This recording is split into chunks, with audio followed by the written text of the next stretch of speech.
지난주에 저희가 부자와 나사로에 관한 예수님의 비유를 같이 나눴습니다. 그때 그 비유를 우리가 읽을 때 가지고 있었던 어떤 선입관과 같은 덮어놓고 드는 결론, 잘 아는 이야기 같고, 그래서 부자는 지옥 가고 나사로는 천국 갔으니까 어떻게 하면 천국 가나? 그런데 그 말씀은 그렇게 천국 가는 방법, 쉽게 얘기해서 구원의 길을 보여주는 말씀은 아니었다.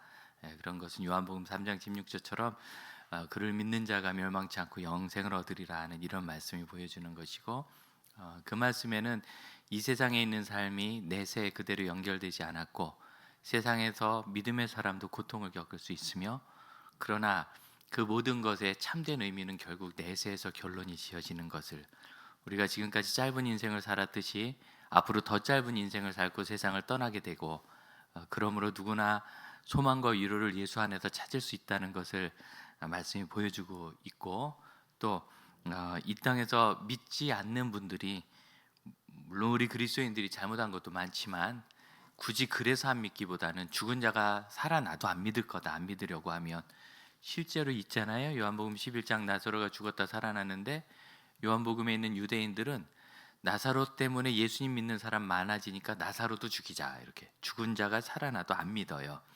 그래서 믿음에 관한 하는 우리가 정말 교만할 것이 없는 것이, 나는 무슨 경험이 있고 뭘 알고 확신해서 믿을만 해서 믿은 것이 아니라, 나에게 믿음을 하나님이 주시지 않고는 내가 믿음조차 가질 수 없구나, 겸손할 수밖에 없는 것을 지금 말씀을 통해서 나눴습니다. 어떤 면에서 오늘 우리가 읽는 이 말씀도 우리에게 있는 어떤 선입관이, 딱 요거 읽으면 대단한 믿음이 있어서 뭘 좀 해야 되는데, 그렇게 보기 시작하면 17장 1절부터 10절이 다 조각조각 앞뒤로 이렇게 나눠질 수밖에 없어요.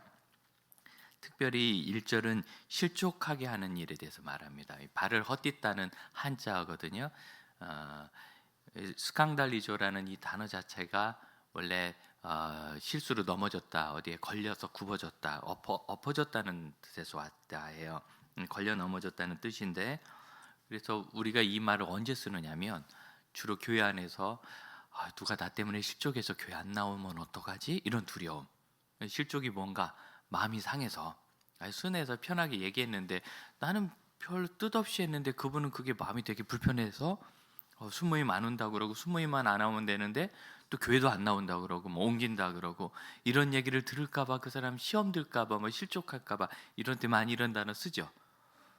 주일학교 선생님들은 이 실족이 너무 어려운 거예요. 그래서 2절 작은 자, 어린이 수준의 소자 또는 실질적으로 연약한 사람, 그 사람이 실족하게 하는 것보다 차라리 연자 맷돌, 이모하는 맷돌을 목에 매달고 던지는 게 더 낫다, 살인 이상의 심각한 죄인 것처럼 이렇게 말씀하시니, 주일학교 선생님들이 너무 불쌍한 것 같아요.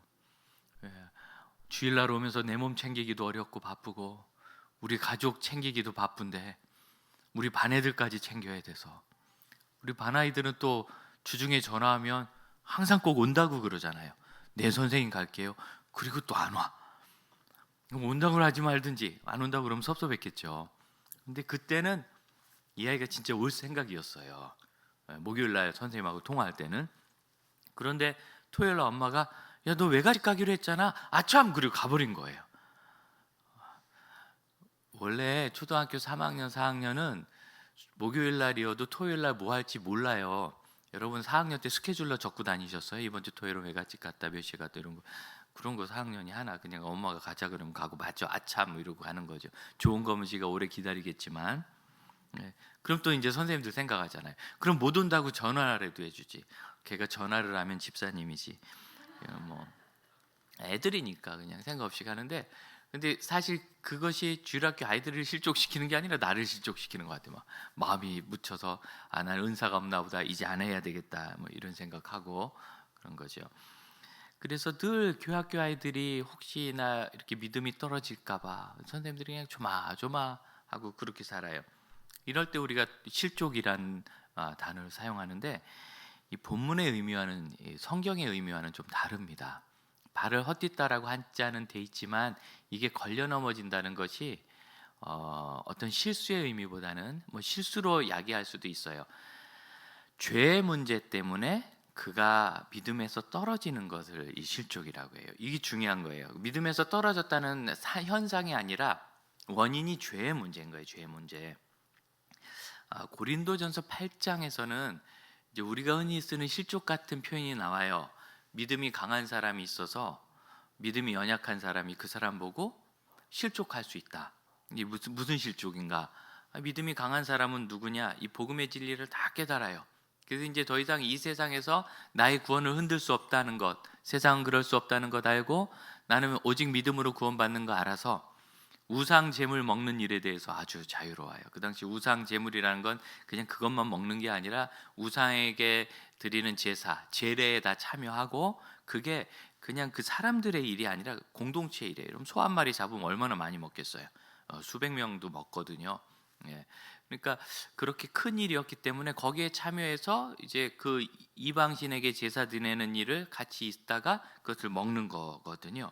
근데 이분이 뭐 복음을 전하러 갔든지 어쨌든지 뭐 아무 상관없으니까 갔든지 가서 그걸 먹는 거 보고 예수 믿은 지 얼마 안 된 사람이 나 이제 예수님 섬기는데 저기 또 제우스 신을 아프로디테 신을 섬기는데 가서 절해도 되나? 그런데 보니까 자기한테 전도하고 말씀 가르쳐 주는 사람이 가서 잘 먹거든. 그래서 자기도 되나 보다 하다가 먹었어요. 먹고 왔는데 계속 찝찝한 거예요. 너무 믿음이 아직 이제 막 생기는 거라 그런 것들에서 이전에 푹 거기 젖어 살다가 막 예수 믿었는데 거기에 또 젖어드니까 여러분 이거는 심각한 문제거든요. 그래서 이분이 집에 와서 생각해 보니까 아무래도 내가 잘못된 것 같아요. 예수님 앞에 죄 지었다는 생각이 들고 죄책감 때문에 나 이제 더 이상 예배드리러 못 가겠다. 그걸 실족이라고 해요. 고린도전서 8장. 그러니까 그가 그런 실제적인 죄를 지었지 않을지라도 예수님 앞에서 죄책감을 가져서 그래서 그 영혼이 망하게 된다고 이야기를 해요. 그래서 사도 바울이 그런 식으로 누구를 실족시킬 거면 나는 실족시키느니 차라리 고기 안 먹고 말겠다 이 얘기를 한 거거든요. 그래서 이것도 그 사람을 어떤 시련에 빠뜨린 우리가 흔히 얘기하는 거 그런 것이 아니라 죄책감 때문에 예수님께 나가지 못한다는 그런 문맥의 의미입니다.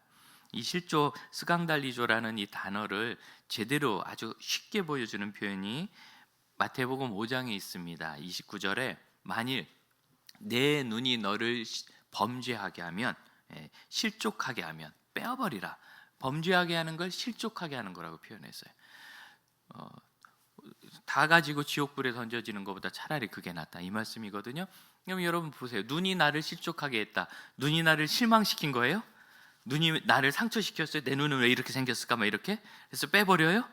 그런 뜻이 아니죠. 이 눈으로 인하여 죄에 빠지게 된다는 의미예요. 근데 이 실족시킨다는 단어는 그를 죄에 넘겨준다, 죄에 빠지게 한다 그런 의미입니다. 3절을 보면 연결이 그럼 자연스럽게 돼요. 내 형제가 죄를 범하거든 경고하고 회개하거든 용서해라. 경고했는데도 죄를 짓는 사람이 있죠. 경고했는데도 죄를 짓는 사람이 있으니까 그가 또 죄를 지면 안 되죠. 그런데 와서 회개, 그럼 용서해 주라. 그러니까 죄를 짓지 않도록 경고해 주고 혹시 죄를 지었더라도 회개하면 계속 죄에 거하지 않도록 건져내라. 이런 말씀입니다. 그래야 이 1절에 있는 실족이라는 단어가 3절에 자연스럽게 연결되고 4절에도 이어지는 거예요.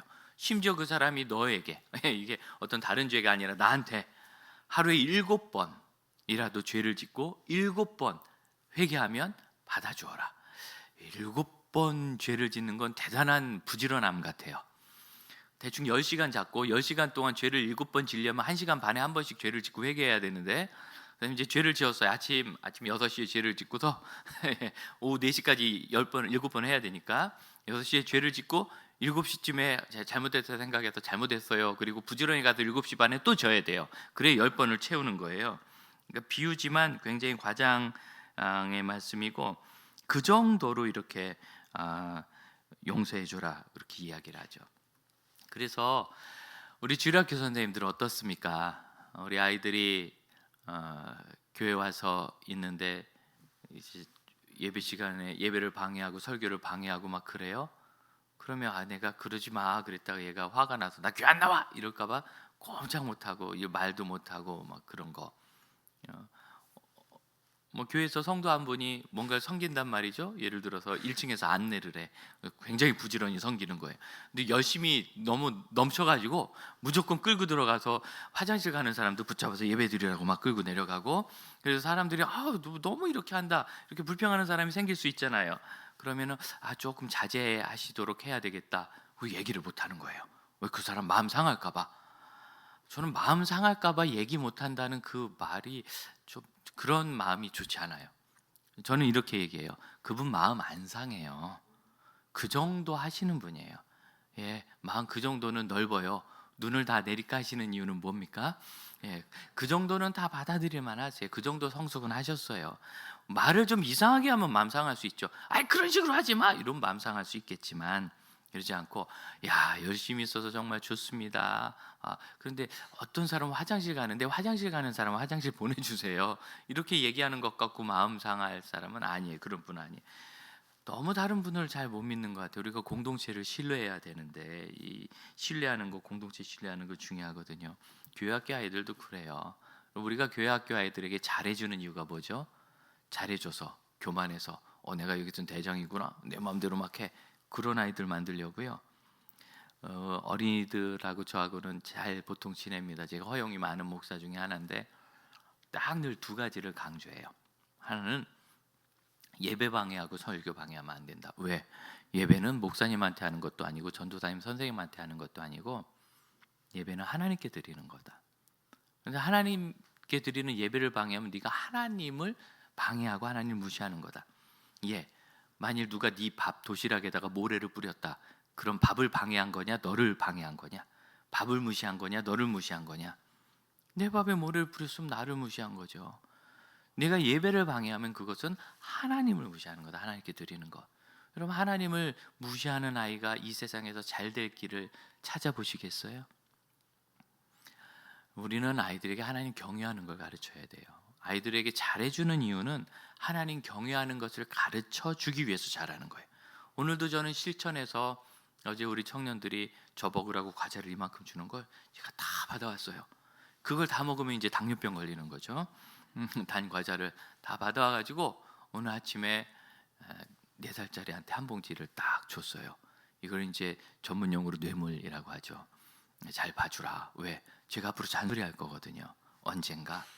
칭찬도 많이 하고 이쁘다도 많이 하겠지만 언젠가, 그렇게 하는 것보다 이렇게 하는 게 사실은 더 좋은 거야, 얘기했을 때 이 친구가 딱 저를 보고 그 말씀이 맞나 틀리나? 아니요, 그거 안 봐요. 이분이 나를 좋아하나? 이걸 봐요.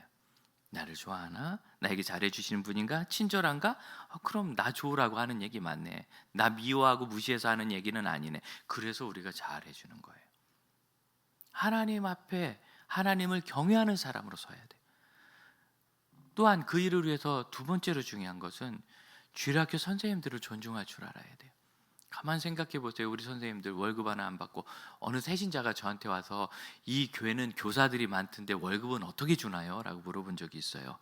너무나 놀랍게도 우리 교회학교 아이들은 그 생각 안 해보죠. 월급도 안 받고, 안 받는 건 그 아이들도 알아요. 학교 선생님은 받으시만 교회 선생님은 안 받는다. 그런데 왜 여기서 이럴까? 이 아줌마가 집에서 밥도 안 해놓고 오셔서 캠프를 가면 나를 위해서 가정을 버리고 2박 3일을 가요. 이야, 누가 나를 위해서 집 놔두고 2박 3일을 나와줘요? 예? 회사에서 일부러 휴가를 내가지고 내 연가를 써서 거기를 와요. 누가 나를 위해서 그래줘요? 더구나 더 중요한 거, 가만 생각해 보세요. 우리 아이들을 위해서 기도해 주는 사람, 아빠, 엄마, 할머니, 할아버지, 가족들 외에는 우리 선생님밖에 없어요. 누가 나를 위해서 기도해요? 이런 생각을 못 하거든요. 이 선생님들은 너를 위해서 기도해 주는, 세상에서 부모님, 네 친척 빼면 유일한 분이다. 한번 생각해봐. 네가 좋아하는 아이돌이 너를 위해서 기도해 주겠어? 네 친구 누가 너를 위해서 기도해 주겠어? 물론 이 교회 다니는 친구는 가끔 해주지만, 하지만 이 선생님은 매일 새벽마다 너를 위해 기도해 줘. 물론 새벽은 가끔만 하지만 그래도 낮에라도 꼭 시간을 내서 매일 너를 위해서 기도해 줘. 세상에서 유일한 분이에요, 가족 빼고. 근데 그런 분들을 존중하지 않는 아이가 잘 자랄 길이 있겠어요? 또 아이들하고 제가 집회할 때마다 그 두 가지를 얘기하지 않을 때가 없어요. 항상. 그런데 이야기를 했을 때 있죠, 성령님께서 아이들의 마음을 정말 만져주세요. 아이들에게 회개가 임하고, 그리고 자기를 돌아보게 되고, 또 안심하고, 나를 위해 기도해 주시는 분 정말 이렇게 계시는구나. 그리고 좋고, 그럼 세상에서 아무 대가 없이 나에게 잘해주는 분이 있다. 여러분, 직장은 여러분 대가가 있잖아요. 여러분 잘할 거니까 잘해줘. 심지어 부부도 대가를 받고 잘해주더라고요. 내가 할 테니까 당신도 해. 이게 안 되면 갈라서 이러지 않아요? 그런데 이 교회의 목자, 예수님 닮으신 우리 선생님들은 내가 그분들에게 뭘 해주겠어요? 뭐 스승의 날 편지나 해주겠어요? 학교 선생님들은 김영란법 때문에 못 드려도 여러분 교회 선생님은 드려도 됩니다. 왜 그러세요? 교회 선생님은 드려도 됩니다. 교회는 원래 주고받는 곳이지 않습니까? 근데 학교 선생님 거 선물 딱 넘어갔다고 스승의 주일날 딱 넘어가시고, 우리 아이들을 위해서 아무 대가 없이 사랑해 주시는 분, 그런 분이 나에게 있다는 것이 우리 아이들의 마음을 회복시킵니다. 예, 항상 그 말씀, 그 이야기에 그 교훈의 아이들의 은혜가 있어요. 그 선생님들이 바로 서셔서 권위를 가져야 우리 아이들에게 죄에 빠지지 않도록 경고해 주시는 거예요. 그럼 여러분 부모님들은 항상 교회 학교 선생님은 네가 만난 선생님이 조금 뭐 외모가 네 마음에 안 들 수 있고 성격이 좀 마음에 안 들 수 있어도 자세히 알아보면 좀 괜찮은 분이고 네가 기도하면 더 괜찮아지실 건데, 그러나 그것과 상관없이 너를 위해서 항상 기도하신다. 세상에 그런 분이 어디 있니? 잘 존중해라. 그래 아이들이 이 죄에 빠지지 않도록 경고하심을 받고, 혹시 실수했을지라도 우리 선생님은 나를 용서해 주실 거야 하고 와서 같이 사과하고 하나님 앞에 회개하는 그런 아이들이 되는 겁니다. 그걸 7번이라도 하루에 하라고, 바로 그 말씀인 거예요. 실족하지 않게 해야 합니다. 그리고 나서 또 하나 오해가 있는 말씀이 있는데 바로 6절 말씀이죠. 주께서 이르시되 너희에게 겨자씨 하나일 만한 믿음이 있었다면 이 뽕나무 더럽뿌리가 뽑혀 바다에 신기어라 하여도 그것이 너에게 순종하였으리라, 이렇게 돼 있는데, 겨자씨 하나일 만한 믿음, 우리가 많이 하는 얘기잖아요. 예수님은 겨자씨에 관한 비유, 겨자에 관한 비유를 여러 번 드셨어요. 우리가 아는 것 중에 하나는 이거잖아요. 천국은 밭에 심긴 겨자씨 하나 같아서, 이게 이렇게 작은데, 눈에 보이지도 않을 만큼 작은데 이게 잘 자라면 한 2m까지 자라거든요. 참 희한한 그런 풀이에요. 그래서 풀인데 거기 새가 둥지도 짓고 사는 그런 큰 풀인데, 작은 것이 크게 자랐다는 의미에서 천국, 우리의 믿음, 이런 것이 성장한다고 예수님께서 그렇게 표현을 해주셨어요. 그런데 우리가 아는 이 겨자씨 비유는 주로 어디에 있는 거냐면 마태복음에 있는 겁니다. 겨자씨만한 믿음이 있으면 이 산을 들어 저리로 옮길 것이다. 여러분 기억하시죠? 찬양도 있고 주일학교 찬양도. 우리가 이 누가복음을 나누면서 몇 번 이야기했듯이 우리는 이러한 성경에 있는 여러 가지 비유와 말씀을 주로 마태복음을 통해서 봐요. 그러니까 거기에 있는 것이 그냥 여기 와서 이 겨자씨만큼 믿음이 있으면 기적이 일어나, 뭐 이렇게 딱 넘어가는 거예요. 물론 믿음이 있으면 기적이 일어난다는 말씀이에요. 뽕나무가 말을 듣는 거 보니까 기적은 대단한 기적이지. 그런데 있죠, 이게 마태복음과는 좀 다릅니다. 마태복음 17장 20절을 한번 찾아보시겠어요? 신약 28면에 있습니다.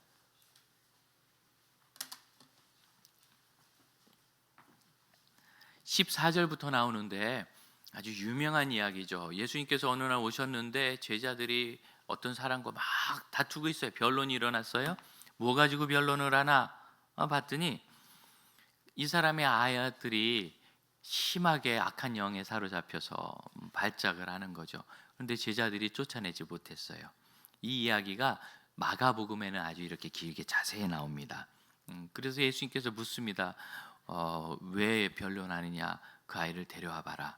언제부터 그랬는가? 이거 마가복음에 나와요. 어렸을 때부터입니다. 이 아이가 위험한 시간을 늘 보냈습니다. 주여, 할 수 있거든 좀 도와주십시오. 그때 예수님께서 할 수 있거든이 무슨 말이냐? 믿는 자에게 능치 못할 일이 없느니라. 마가복음에 나와요. 그랬더니 그 아버지가 주여 믿습니다. 그래서 아이를 데려와라. 그래가지고 귀신을 내쫓아버려요. 그래서 사람들이 다 깜짝 놀랐대요.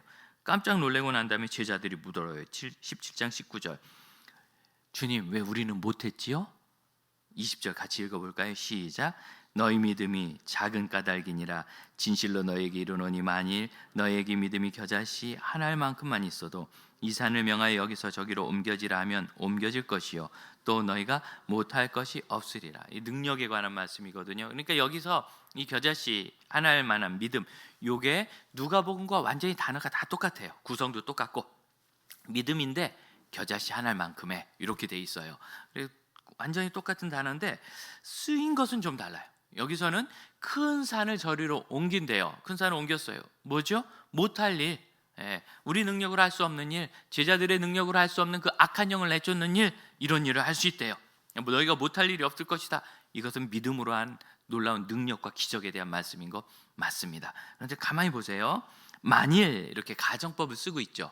가정법이에요. 그래서 이 산을 명하여 여기서 저기로 옮겨지라 하고 명령하는 이것이 미래형입니다.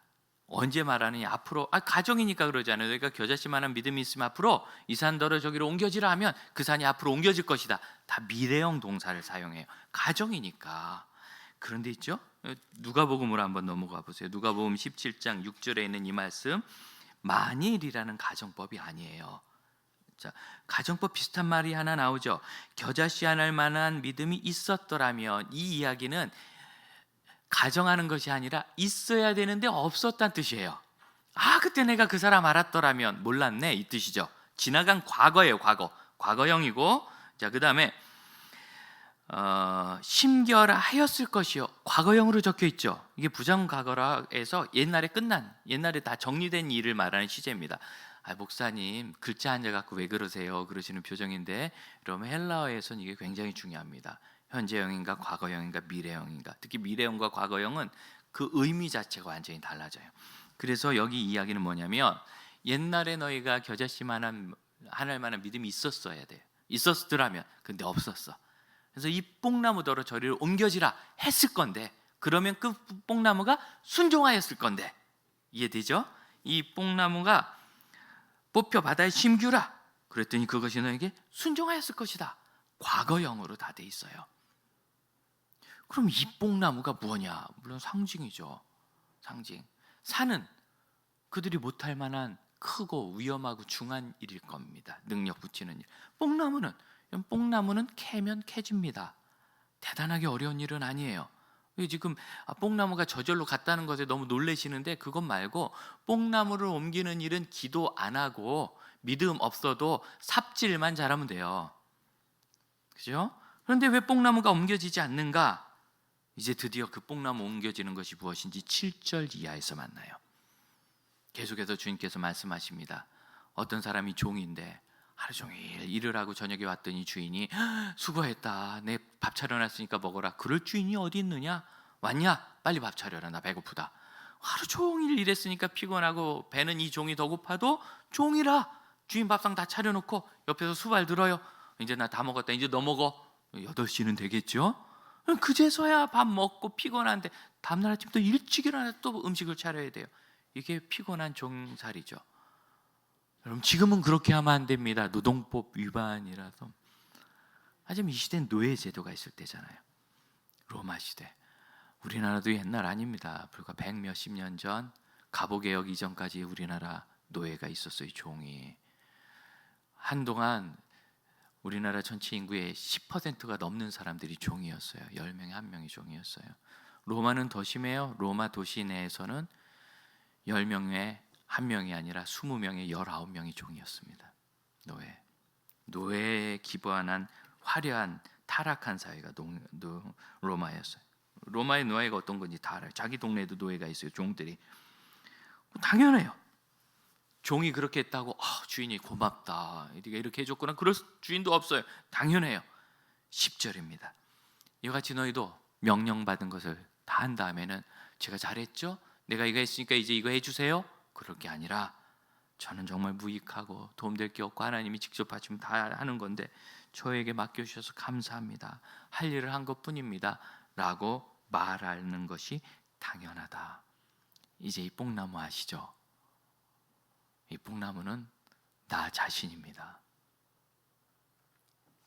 앞에부터 해볼까요? 정리를 해봐요. 다른 사람 죄에 빠지게 하면 안 돼요. 그리고 죄에 빠질 것 같으면 경고해야 돼요. 그 싫어요. 여러분, 누가 잘못하는 거 얘기해 주는 거 우리 식구나 내 직장 동료고 그래서 나에게 피해가 오거나 그러면 하지만 아니면 굳이 말하고 싶지 않죠. 아이들에게 가르치지 않아요? 지나가다 그런 거 보면 돌아서 가라. 괜히 껴들어가지고 요즘 쓸데없이 오해받고 고소당하고 참 어려운 거예요. 엊그제 광주에서 전도 집회를 하러 갔는데 에스컬레이터 저는 내려오니까 이쪽 올라가죠, 역에서. 근데 다 내려왔는데 바로 옆에 있는 웬 아주머니가 확 넘어졌어요. 에스컬레이터 올라가는 데서. 굉장히 위험합니다. 연세가 많은 분이었거든요. 캐리어가 굴러 내려오고 있어요. 캐리어가 다 부러져 가지고. 저도 모르게 가서 캐리어 잡고 아주머니를 부축했는데, 만약 그분이 젊은 자매였으면 제가 안 했을 것 같아요.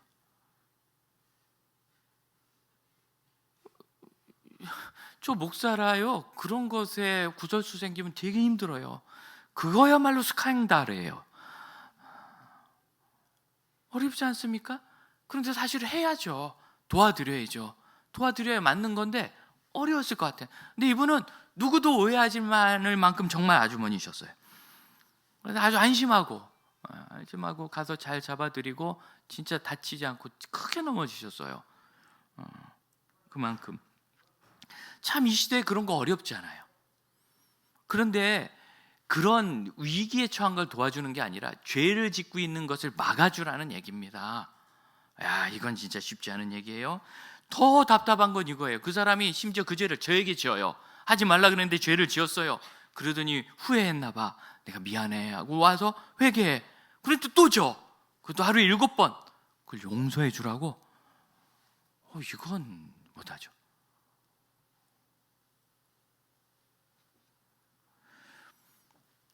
이건 못해요. 하고 싶지 않아요. 왜? 우리가 알잖아요. 보자 하니까 보재기인 줄 아나. 내가 그렇게 하면 호구로 볼 거거든요. 넌 바보야? 왜 그러고 살아? 왜 너만 당해? 우린 그런 얘기 들어요.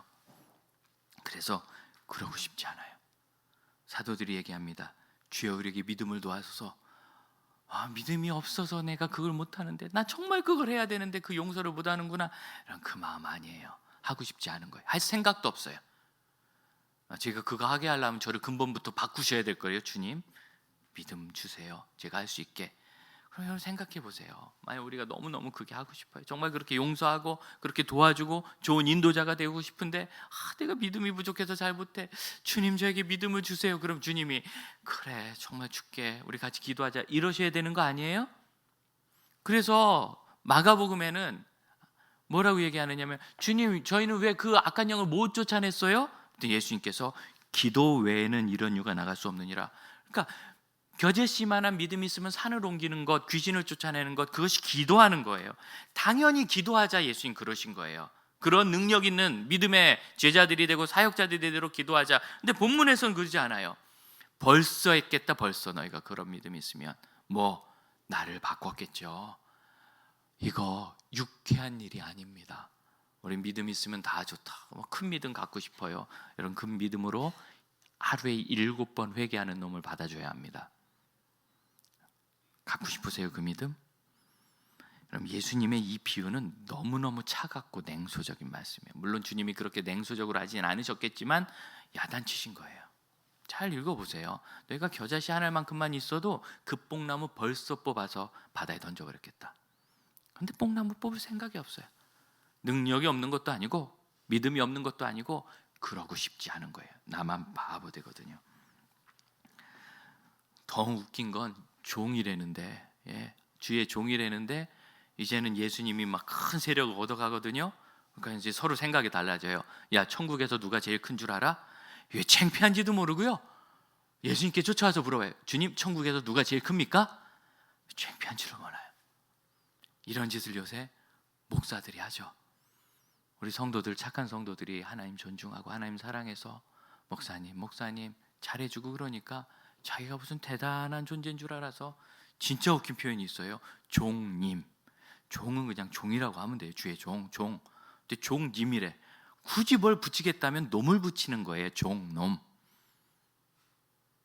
뭔 종님.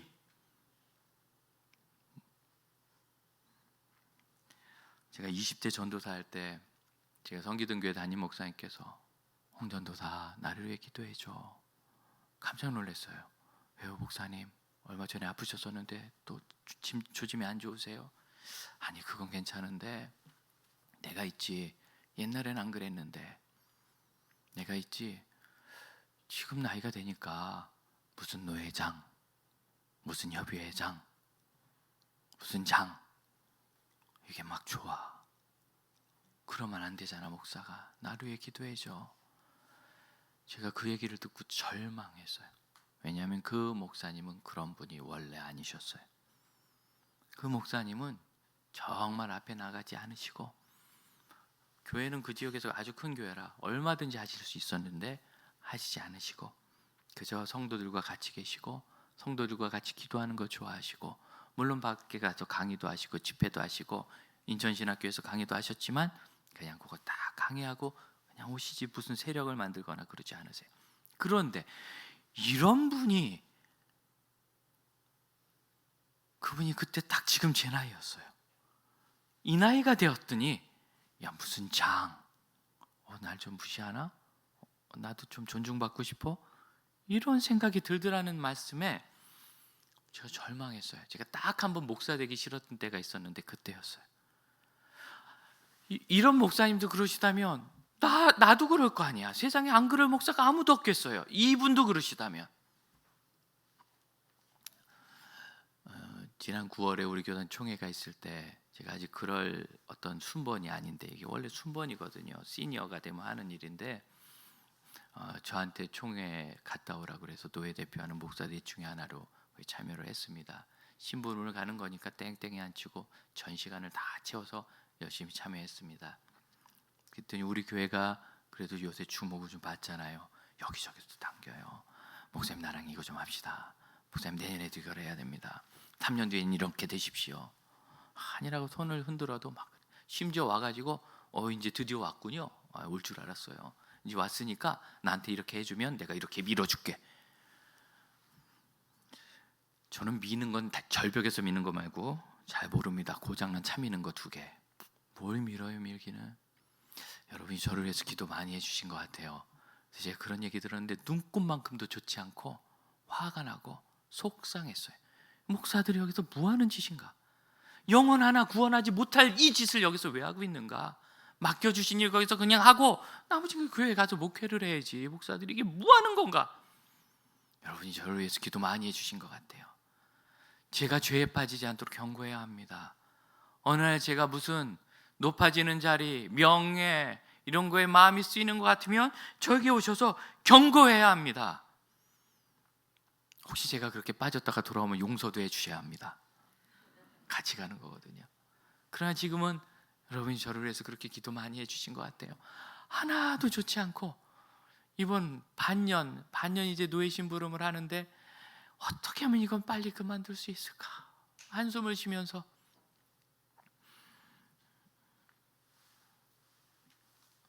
근데 제자들이 지금 그렇게 낮아질 생각이 없어요.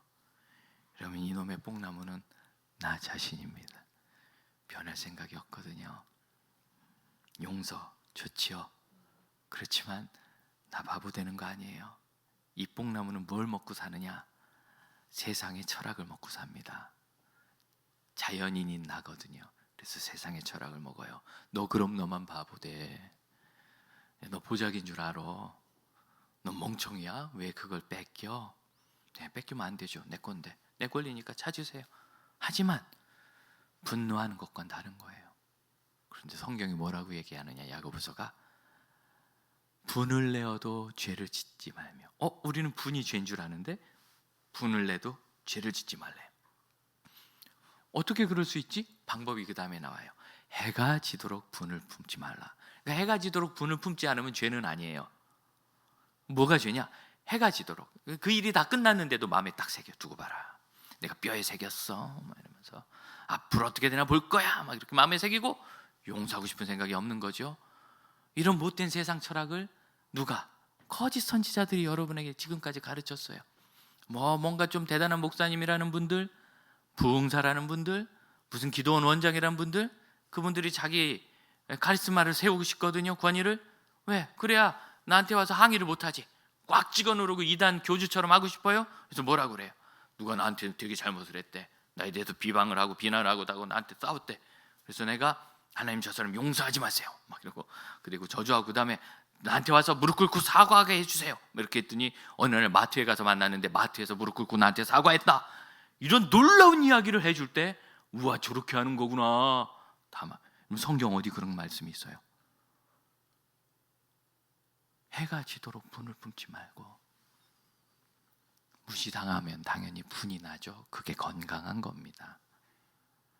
예, 아내가 나를 무시하고 남편이 나를 무시하고 애가 나를 무시하면 화가 나죠. 그게 건강한 겁니다.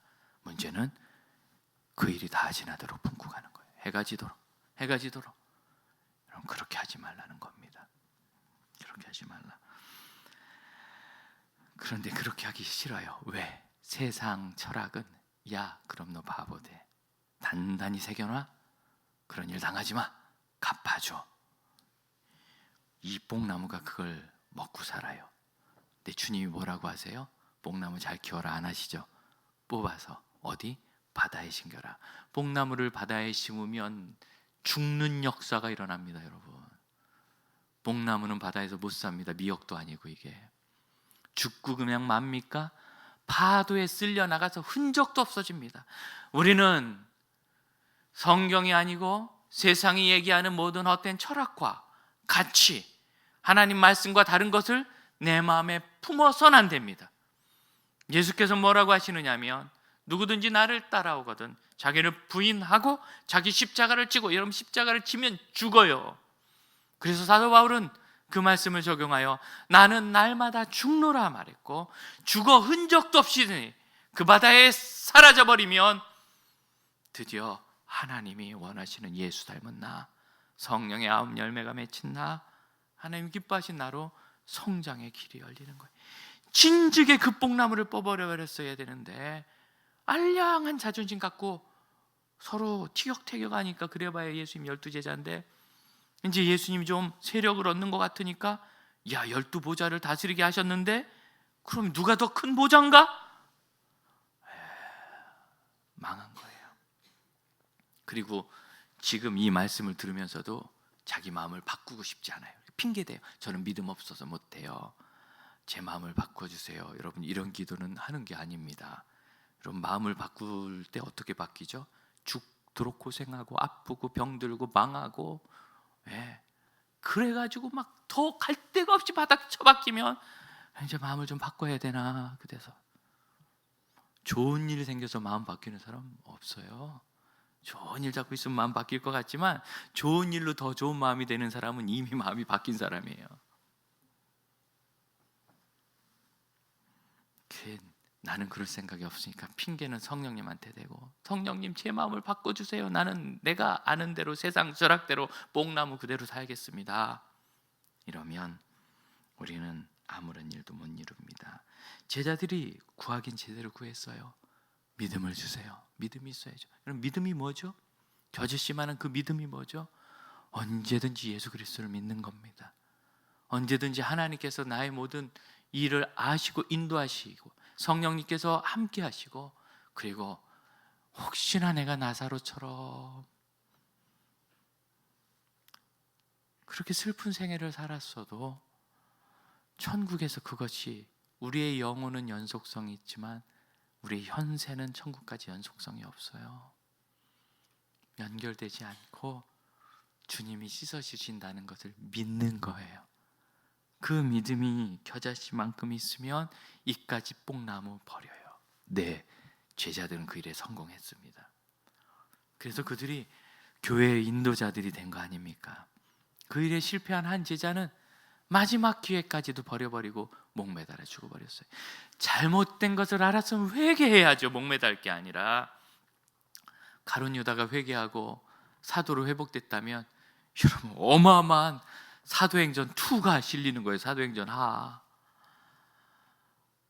예수를 판 그 가룟 유다가 회개하고 헌신해서 바울처럼, 바울보다 더 심해져. 바울은 스데반 죽였지만 유다는 예수를 팔았으니까 그렇게 낮아져 섬겼다면 지금 우리가 오면 유다처럼 되고 싶다 그럴지도 몰라요. 스데반처럼 되고 싶어요, 바울처럼 되고 싶어요가 아니라 버려버리는 거예요. 여러분, 이만큼 내뽕나무 버리는 것이 잘 안 되는데 제자들이 그 일을 했습니다. 그래서 언제? 예수께서 십자가에 죽으셨을 때 처절한 인간의 한계를 경험하고 자기가 대단한 믿음인 줄 알았더니 다 팔고 도망당하는 것을 경험하고 그때 돌아옴으로, 그렇게 돌아옴으로. 사랑하는 형제자매 여러분, 우리 주님의 말씀이 정말 정답입니다. 믿음이 겨자씨 하나일 만큼만 있으면 저는 언제든지 이 말씀에 소망을 얻어요. 난 겨자씨 하나일 만큼도 없나? 그게 아니라 겨자씨 하나일 만큼이야 있지. 그 정도도 없어요. 정말 1원 한 푼 없어는 강조지 1원은 있죠. 1억 원이 없지 1원은 있잖아요. 네. 난 정말 아무것도 몰라요 하지만 1 더하기 1이 2인 거는 알잖아요. 눈꽃만큼은 있잖아요. 그 겨자씨 하나래요. 겨자씨 하나일 만큼이란 것은 사랑하는 형제자매 여러분, 주님께서 이렇게 말씀하시는 거예요. 너도 그 뽕나무 버릴 수 있다. 그 정도는 있다. 그 정도는 주신다. 그러면 여러분, 제자들처럼 하나님 핑계대고 믿음 주세요 하지 말고 이 정도 은혜는 주셨다는 것을 아시고 그것을 누리면서 사시기를 축복합니다. 우리 오직 믿음으로 찬양 같이 부르기를 원합니다. 마틴 루터가 이 믿음의 원리를 배웠을 때 복음에는 하나님의 의가 나타나 믿음에서 믿음으로 이르게 하나니 기록된 바 의인은 믿음으로 말미암아 살리라. 의인이 믿는다는 게 아니라 믿어서 의인이 된다는 표현입니다. 그래서 믿어 의인이 되고 그것으로 산다. 믿음 때문에 의인이 되어 산다. 그래서 그가 그 신학 박사의 아름다움, 괜찮은 교구의 명예, 잘 팔리는 책과 보장된 미래를 버리고 믿음이구나, 오직 믿음이구나 깨닫고 교회를 새롭게 하고 오늘 우리에게 구원의 길을 열어준 겁니다. 같이 한번 찬양합시다.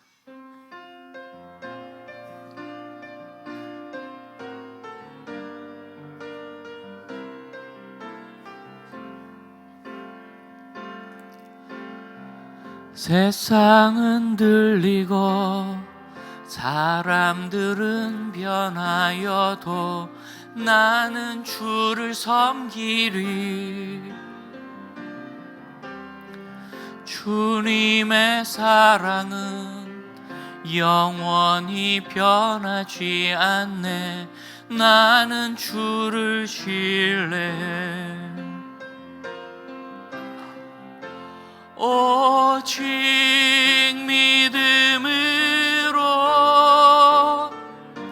믿음으로 내가 살리라. 오직 믿음으로 내가 살리라. 함께 기도합시다. 그만한 믿음은 주셨습니다. 여러분, 그만한 믿음은 주셨습니다. 이 뽕나무를 꾸짖어내 쫓고 그것을 없애버리고 하나님의 사람으로 진주게 되었어야 합니다. 주여, 그 변화의 시간, 하나님의 말씀의 성도가 되는 이 시간 저에게 주옵소서. 기도하겠습니다.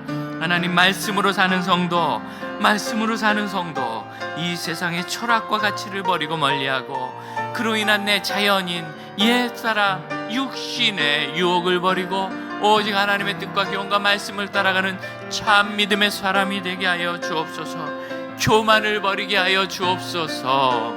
주님, 헛된 세상의 자존심을 버리게 하여 주시고 참으로 주님께서 성경에 말씀하시는 것을 제 마음에 믿고 따라가기를 원합니다.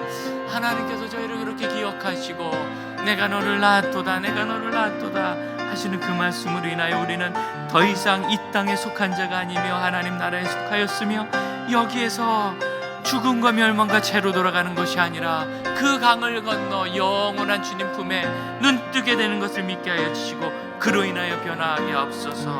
우리 자리에서 일어나 2절로 함께 찬양합시다. 믿음은 들리고 사람들 주를 떠나도 나는 주를 섬기리. 주님의 나라는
세상이 흔들립니다.